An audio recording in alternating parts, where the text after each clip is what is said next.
Hello everyone, मैं नीता तिवारी आप सभी का स्वागत करती हूँ आपके अपने स्मार्ट लर्निंग के प्लेटफॉर्म पे।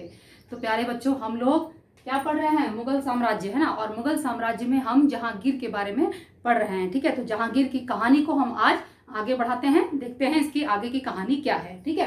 और जहांगीर का समय जैसा कि आप सभी देख रहे होंगे, जहांगीर का समय है 1605 से लेके 1627 ईस्वी, ठीक है। चलिए अब देखिए, हम पढ़ेंगे कि जहांगीर के काल में हुए विद्रोह, ठीक है ना। जहांगीर के काल में हुए विद्रोह आज के वीडियो में हम पढ़ेंगे, ठीक है। तो सबसे पहले है इसमें खुसरो का विद्रोह, ठीक है। खुसरो इसका बेटा था ना, खुसरो का विद्रोह 606 ईस्वी, ठीक है। तो देखिए, जहांगीर के शासन काल में प्रथम विद्रोह उसके पुत्र खुसरो ने किया, ठीक है ना। जहांगीर के शासन काल में पहला विद्रोह, प्रथम विद्रोह जो है वो उसके पुत्र खुसरो ने किया था, ठीक है। इसी के विद्रोह के समय जहांगीर ने कहा था कि राजत्व पुत्र तथा जमाता किसी पर विचार नहीं करता है, ठीक है ना। जब खुसरो ने विद्रोह किया था तो जहांगीर ने कहा था कि जो राजत्व है, ठीक है ना, वो ये नहीं सोचता है कि जो विद्रोह जिसके साथ हो रहा है, वो जो कर रहा है वो उसका बेटा है कि उसका जमाता है, यानी कि दामाद है, वो ये सब नहीं देखता है, ठीक है ना। तो मतलब कि अगर आप विद्रोह कर रहे हो तो हम भी साथ मतलब करेंगे, हम भी लड़ेंगे, ठीक है। तो ये जहांगीर ने कहा था। चलिए आगे देखिए, जहांगीर ने खुसरो को आगरा के किले में नजरबंद करवा दिया, ठीक है ना। जब विद्रोह किया था खुसरो ने तो जहांगीर ने क्या किया कि इसको पकड़ करके और इसको आगरा के किले में नजरबंद करवा दिया, ठीक है। तो यहां तक सब कुछ क्लियर। तो इसके आगे बढ़ते हैं, चलिए देखिए बच्चों, जब जहांगीर ने खुसरो को आगरा के किले में नजरबंद करवा दिया तो जो खुसरो है वो वहां से निकलकर भाग जाता है, ठीक है। और निकलकर भाग करके गुरु अर्जन देव से मिलता है। तो गुरु अर्जन देव जो हैं वो उसको बोलते हैं कि ठीक है भाई, मैं तुम्हारी आर्थिक सहायता करूंगा और तुम्हें जो बादशाह बनने में मैं तुम्हारी मदद भी करूंगा, ठीक है। लेकिन होता क्या है कि खुसरो जो है वो भैरोवाल के युद्ध में जहांगीर से पराजित हो जाता है, ठीक है। खुसरो भैरोवाल के युद्ध में जहांगीर से पराजित हो जाता है। और यहाँ पर महावत खां जो है वो खुसरो को अंधा कर देता है, ठीक है। उसके बाद देखो क्या होता है कि मार्च 1622 ईस्वी में बुरहानपुर में खुसरो की हत्या कर दी जाती है। जब महावत खां इसे अंधा कर देता है ना, तो शाहजहां जो रहता है, शाहजहां अपने पिता से कहता है, उसका पिता जो है वो किसी अभियान पर जा रहा होता है जहांगीर, तो शाहजहां कहता है कि आप जो है खुसरो को मेरे संरक्षण में छोड़ दीजिए, ठीक है। तो ठीक है भाई, वो छोड़ के चला जाता है। लेकिन होता क्या है कि यहाँ पर बुरहानपुर में खुसरो की हत्या कर दी जाती है। हत्या हो जाती है 1622 ईस्वी में। और जो शाहजहां होता है वो अपने पापा से कहता है, अपने पिता से कहता है कि खुसरो जो है उसको पेट में दर्द होता है, बहुत ज्यादा दर्द होता है, और उस दर्द की वजह से उसकी मृत्यु हो जाती है। जबकि होता है कि उसकी हत्या कर दी जाती है, 1622 ईस्वी में खुसरो की हत्या कर दी जाती है, ठीक है। तो यहाँ जो है खुसरो की कहानी हो जाती है खत्म, ठीक है, दी एंड। अब देखो, खुसरो को इलाहाबाद के खुसरो बाग में उसी की माँ जो मान बाई थी ना, जिसे शाह बेगम भी कहा जाता था, है ना, तो मान बाई के बगल में दफनाया गया। तो आप याद रखिएगा कि खुसरो जो है उसे कहाँ दफनाया गया है? इलाहाबाद के खुसरो बाग में। उसकी माँ जो है मान बाई, उसी के बगल में उसको भी दफनाया गया, ठीक है। तो ये हो गया खुसरो का विद्रोह, किस तरीके से खुसरो ने विद्रोह किया और किस तरीके से उसका दमन कर दिया गया और किस प्रकार से उसकी मृत्यु हो जाती है। क्लियर। चलिए अब देखिए शाहजहां का विद्रोह। देखिए इसमें क्या होता है, शाहजहां जो होता है इसका टाइम देखिए 1623 से 1626 ईस्वी, ठीक है। 1623 ईस्वी में आगरा के निकट बिलोचपुर की लड़ाई में महावत खां, जो कि शाहजहां जो होता है ना वो भी अब अपने पिता के विरुद्ध में विद्रोह कर देता है। लेकिन होता क्या है कि 1623 ईस्वी में आगरा के निकट बिलोचपुर की लड़ाई में महावत खां जो है वो शाहजहां को हरा देता है, ठीक है। अब शाहजहां जो है वो वहां से बुरहानपुर भाग जाता है, ठीक है। लेकिन जो जहांगीर होता है वो शाहजहां को माफ कर देता है, ठीक है। जो विद्रोह शाहजहां करता है अपने पिता के खिलाफ, तो वो भाग जाता है, वहां से भाग करके बुरहानपुर चलाता है, राजधानी रहती है, ठीक है ना। तो बुरहानपुर भाग जाता है। लेकिन जो जहांगीर होता है वो इसे माफ कर देता है, बोला चलो भाई जाने दो, मैं तुम्हें अब माफ करता हूं, ठीक है। लेकिन बदले में क्या करता है कि बोलता है कि तुम्हारे जो पुत्र हैं, 2 पुत्र, ठीक है, दारा शिको और औरंगजेब, ठीक है, बोलता है कि ये दोनों जो है ये दोनों मेरे पास रहेंगे, मेरी निगरानी में रहेंगे, ठीक है, उनके बच्चों को मतलब कि अपने पास रख लेता है कि तुमने विद्रोह किया है, इसका पनिशमेंट है कि तुम्हारे जो 2 बेटे हैं वो अब मेरे पास रहेंगे, ठीक है। और क्या करता है कि शाहजहां को कहता है कि अब तुम्हें जो है मैं दक्षिण तुम जाओ और दक्षिण में तुम्हारे खाने पीने रहने के लिए अपना मतलब जीवन यापन करने के लिए उसको जो है बालाघाट की जागीर दे देता है, ठीक है। तो इस तरीके से जो है शाहजहां का जो विद्रोह है तो वो भी कुचल दिया जाता है, उसे समाप्त कर दिया जाता है। क्लियर? तो यहां तक सब कुछ क्लियर हो गया। तो अब हम इसके आगे देखते हैं कि इसके आगे और क्या क्या होता है, ठीक है। चलिए,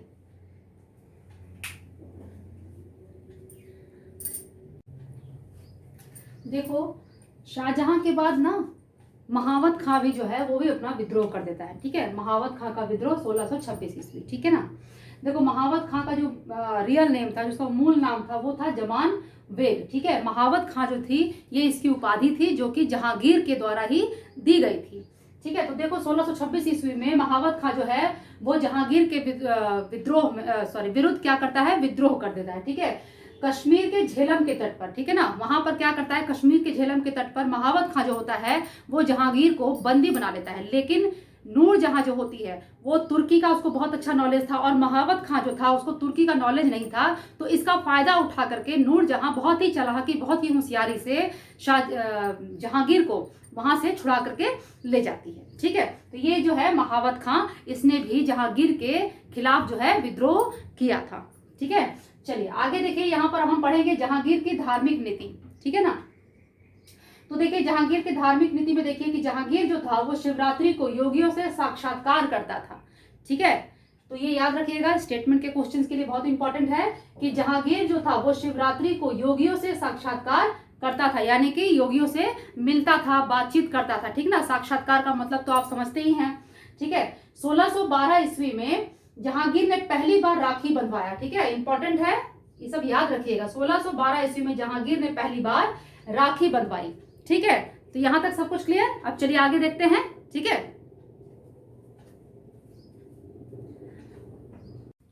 देखो जहांगीर जो था इसने ईसाई मिशनरियों को भी आर्थिक सहायता प्रदान की थी, ठीक है। और इसने पंजाब और गुजरात में गौ हत्या जो है वो बंद करवा दिया था। जैसा कि पिछले वीडियो में मैंने आप लोग को बताया था कि जहांगीर जो था जब वो शासक बनता है तो शासक बनते ही सबसे पहले वो 12 अध्यादेश जारी करता है, जिसमें कि उसने बताया था कि वीरवार और रविवार 2 दिन जो है पशुवध नहीं किया जाएगा, है ना। तो इसी प्रकार से पंजाब और गुजरात में भी जो है जहांगीर जो है वो गौ हत्या बंद करवा देता है, ठीक है। वृंदावन के चैतन्य पंथियों को 5 बार अनुदान देता है, ठीक है। वृंदावन के चैतन्य पंथियों को 5 बार अनुदान देता है, ठीक है। यानी कि अनुदान जो है वो भूमि के रूप में भी दी जा सकती है, वो संपत्ति के रूप में भी दी जा सकती है, मतलब किसी भी तरीके से अनुदान दी जा सकती है, ठीक है ना। देखिए अकबर की सुलह कुल की नीति को उसने जारी रखा, ठीक है। अकबर ने जो सुलह कुल की जो नीति थी, ठीक है ना, जो उसने बनाई थी, जो उसने अपनाई थी, जो शुरू किया था अकबर ने, ठीक है, तो उसको जहांगीर ने भी जारी रखा। लेकिन यहाँ पर फर्क देखिए कि जो जहांगीर था वो राजनीति में धर्म को कभी हावी होने नहीं दिया उसने, ठीक है ना। ऐसा नहीं था कि अब धर्म के प्रति इतना ज्यादा वो ये हो गया कि उसने राजनीति में धर्म को घुसने दिया और अपना जो भी है मतलब राजपाट जो है उस पर उसका असर आने दिया, ऐसा नहीं था, ठीक ना। तो उसने अपने जो राजनीति है उसमें धर्म को कभी भी हावी नहीं होने दिया, ठीक है। अब देखिए इसमें आपको जो यहाँ पर जो बातें लिखी गई हैं इससे आपको प्रूफ होगा कि किस प्रकार से ये चीज है, ये आपको जो कि धर्म उसके लिए उसके राजनीति में जो धर्म है वो हावी नहीं होता है, तो ये हमें कैसे पता चलता है, ठीक है ना। तो देखिए यहाँ पर कि उसने नक्शबंदी सिलसिले के शेख अहमद सरहिंदी को ग्वालियर के दुर्ग में बंदी बनाकर रख दिया, ठीक है। फिर उसने गुरु अर्जन देव को मृत्यु दंड दे दिया, क्योंकि गुरु अर्जन देव ने खुसरो की सहायता की थी, है ना। खुसरो जो है वो भाग जाता है, आगरा के किले से भाग जाता है ना, तो वहां से भाग करके गुरु अर्जन देव के पास जाता है, उनसे हेल्प मांगता है। तो गुरु अर्जन देव जो है वो उसको मदद करने के लिए राजी हो जाते हैं कि ठीक है भाई मैं तुम्हारी मदद करूंगा। तो इससे जो है जहांगीर इससे नाराज रहता है और वो गुरु अर्जन देव को मृत्यु दंड देता है, ठीक है, क्लियर।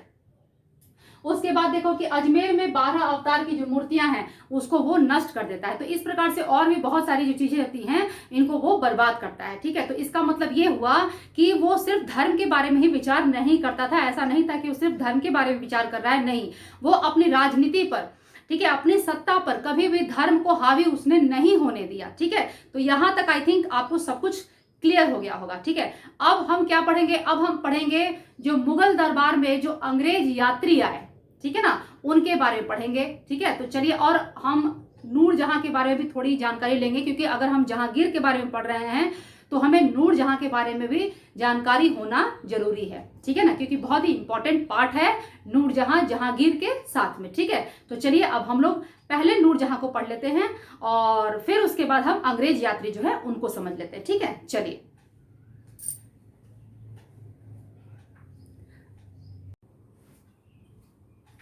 चलो बच्चों, अब हम पढ़ेंगे नूरजहां के बारे में। ठीक है ना, चलिए देखते हैं नूरजहां के बारे में क्या है।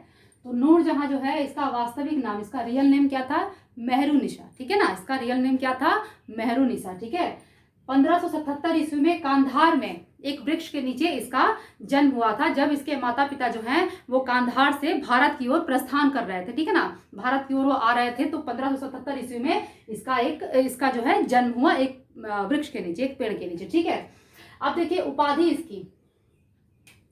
इसकी उपाधि है नूर महल, नूरजहां और बादशाह बेगम। ठीक है ना, क्या क्या है, नूर महल, नूरजहां और बादशाह बेगम। ठीक है, इसके पिता का नाम था मिर्जा ग्यास बेग।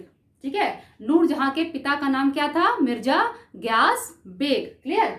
चलिए, इसकी जो माता थी उसका नाम था अस्मत बेगम। ठीक है, नूरजहां की माता का नाम था अस्मत बेगम, और इन्होंने गुलाबी इत्र का आविष्कार किया था। ठीक है, इनकी नूरजहां की जो मम्मी थी ना, अस्मत बेगम, इसी ने गुलाबी इत्र का आविष्कार किया था। क्लियर। चलिए, अब देखिए नूरजहां का जो पहला पति था उसका नाम था अली कुली इस्ताजलू। ठीक है ना, क्या नाम था, अली कुली इस्ताजलू। ठीक है ना, इसका जो शेर अफगन, ठीक है, शेर अफगन जो है ये इसकी उपाधि थी जो कि जहांगीर ने इसको दी थी। ठीक है, इसका जो पहला पति था अली कुली इस्ताजलू। ठीक है ना, अली कुली इस्ताजलू इसका पहला पति था, जिसकी उपाधि थी शेर अफगन, और ये उपाधि किसने दी थी, जहांगीर ने दी थी। क्लियर। चलिए, इसकी बेटी थी, ठीक है ना, इन दोनों की बेटी थी, नूरजहां और अली कुली की बेटी थी, उसका नाम था लाडली बेगम। ठीक है, उसका नाम क्या था, लाडली बेगम, जिसका जो विवाह हुआ था वो जहांगीर के बेटे शहरयार के साथ हुआ था। ठीक है, विवाह जो है वो जहांगीर के बेटे शहरयार से हुआ था, लाडली बेगम का। क्लियर, यहां तक सब कुछ क्लियर। तो आइए अब आगे देखते हैं।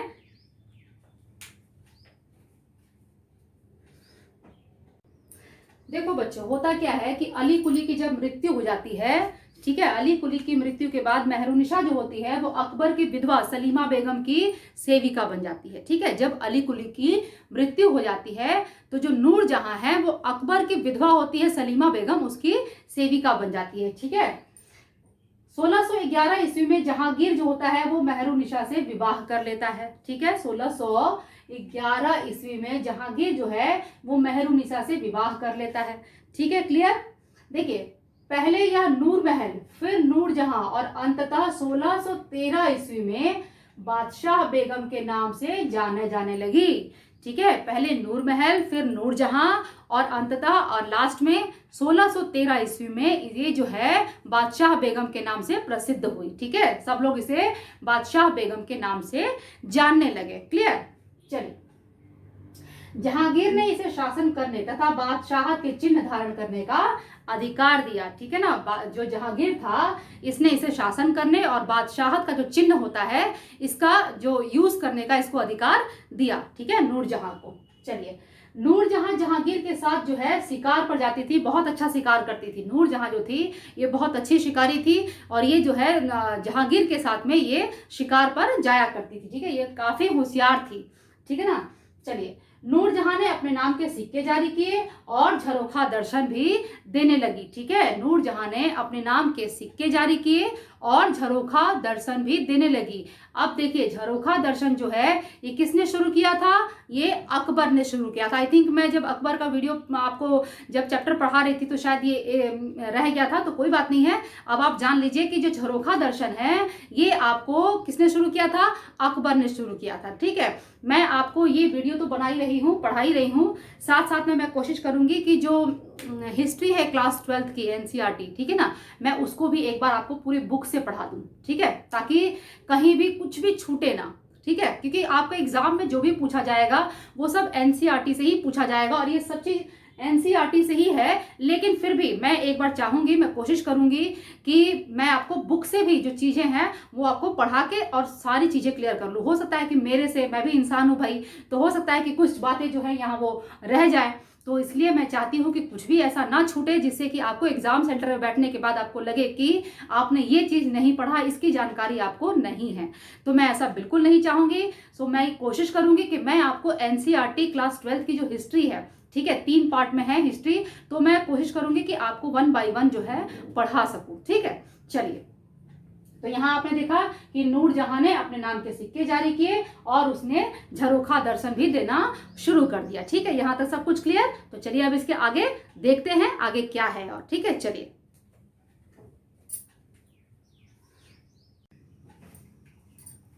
देखो बच्चों, 1626-27 ईस्वी में जहांगीर जो है वो अपने स्वास्थ्य में सुधार के लिए कश्मीर जाता है। ठीक है, 1626-27 में जहांगीर अपने स्वास्थ्य सुधार के लिए कश्मीर जाता है और कश्मीर से लौटते वक्त उसकी भीमवार नामक स्थान पर मृत्यु हो जाती है। जब जहांगीर कश्मीर से लौट रहा था तो भीमवार नामक एक जगह पर उसकी जो है 1627 ईस्वी में मृत्यु हो जाती है। ठीक है, अब देखिए, इसे लाहौर के शाहदरा में रावी नदी के किनारे दफनाया गया। ठीक है ना, जहांगीर को कहां दफनाया गया?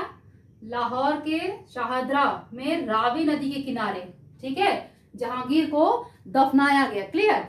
चलिए आगे देखिए, 1645 ईस्वी में जो है नूरजहां की भी मृत्यु हो जाती है और उसे भी सेम उसी कब्र में, उसी मकबरे में, जो जहांगीर का जो कब्र था उसी के बगल में सेम मकबरे में नूरजहां को भी दफना दिया जाता है।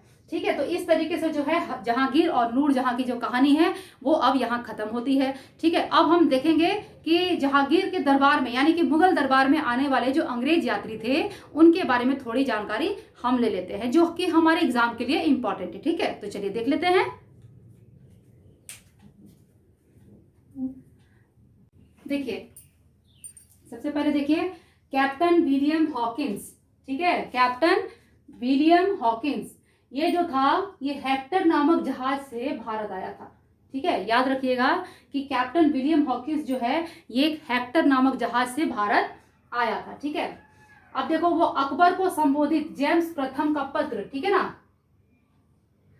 अकबर को संबोधित जेम्स प्रथम का पत्र और 25,000 स्वर्ण सिक्कों के साथ जहांगीर के दरबार में 6 अप्रैल 1609 ईस्वी में आया। ठीक है, जो हॉकिंस था वो अकबर को संबोधित जेम्स प्रथम का एक पत्र लेकर के आया था और 25,000 स्वर्ण सिक्के लेके आया था, सोने के सिक्के लेके आया था 6 अप्रैल 1609 ईस्वी को। ठीक है, जहांगीर के दरबार में। ठीक है, हॉकिंस जो है वो मुगल दरबार में प्रवेश करने वाला पहला अंग्रेज था। ठीक है, हॉकिंस जो था वो मुगल दरबार में प्रवेश करने वाला पहला अंग्रेज था। ठीक है, और हॉकिंस जो था ना वो तुर्की और फारसी ये दोनों ही भाषाएं बहुत ही अच्छी तरीके से जानता था। ठीक है, तो उसे किसी को अपने लैंग्वेज को ट्रांसलेट करने के लिए किसी दूसरे बंदे की सहायता लेने की कोई जरूरत नहीं थी। ठीक है, तो अब देखो जो हॉकिंस होता है ना उसको दोनों भाषाओं का ज्ञान था, तो उसने अपना जो परिचय दिया, अपना इंट्रोडक्शन जब दिया तो उसने तुर्की भाषा में दिया। ठीक है, उसने तुर्की भाषा में अपना परिचय दिया। ठीक है, जहांगीर जो है वो भाई खुश हो गए और उन्होंने क्या किया कि उसे 400 का मनसब दे दिया और उसे इंग्लिश खां या फिरंगी खां की उपाधि दी। ठीक है, कैप्टन हॉकिंस को 400 का मनसब और इंग्लिश खां या फिरंगी खां की उपाधि दी। तो याद रखिएगा कि इंग्लिश खां और फिरंगी खां ये किसकी उपाधि है? कैप्टन विलियम हॉकिंस की, जो कि जहांगीर ने दी थी। ठीक है, चलिए उसके बाद देखिए विलियम फिंच। ठीक है, विलियम फिंच जो था ये अनारकली के मकबरे तक पहुंचने वाला पहला अंग्रेज था। ठीक है ना, ये याद रखिएगा। उसके बाद देखिए 1615 में सर टॉमस रो आते हैं। ठीक है, सर 1615 ईस्वी में सर टॉमस रो, तो ये कुछ अंग्रेज यात्री हैं जो कि मुगल दरबार में आते हैं। ठीक है, तो इसके साथ ही हमारा जो जहांगीर का जो चैप्टर है वो आज यहाँ पर खत्म होता है। हम जहांगीर के बारे में जितनी जानकारी है वो सब हमने पढ़ ली, हमने देख ली, हमने जान ली। ठीक है, तो अब अगले वीडियो में हम लोग इसका जो उत्तराधिकारी होगा, ठीक है, इसके बाद जो सिंहासन पर बैठेगा, बादशाह बनेगा, यानी कि शाहजहां, ठीक है, उसके बारे में हम अब अगले वीडियो में पढ़ेंगे। अब आप क्या करेंगे? अब आप मेरे वीडियो को देखिए, मेरे वीडियो को देखने के बाद जैसा कि मैं हमेशा आपसे कहती हूँ कि आपको पसंद आ जाए तो आप वीडियो को लाइक करना बिल्कुल भी मत भूलिए। मेरे चैनल को अगर अभी तक आपने सब्सक्राइब नहीं किया है तो प्लीज़ मेरे चैनल को सब्सक्राइब कर लीजिए, बेल आइकन को प्रेस करना बिल्कुल भी मत भूलिएगा, क्योंकि मेरे आने वाले वीडियोस की नोटिफिकेशन आप तक तभी पहुंचेंगे जब आप बेल आइकन को प्रेस करेंगे, ठीक है। और आप मेरे वीडियो को शेयर करिए, मुझे आप कमेंट जरूर करिए, ठीक है। मुझे बताइए कि आपको मेरा वीडियो कैसा लगता है, ठीक है। और या आपको कुछ और जानना है तो प्लीज़ आप वो भी मुझे कमेंट करके पूछ सकते हैं, ठीक है। तो चलिए आज के लिए बस हम इतना ही पढ़ेंगे। अब आप लोग अपना ख्याल रखिए, खुश रहिए, मुस्कुराते रहिए। हम फिर मिलेंगे अगले वीडियो में, तब तक के लिए बाय बाय।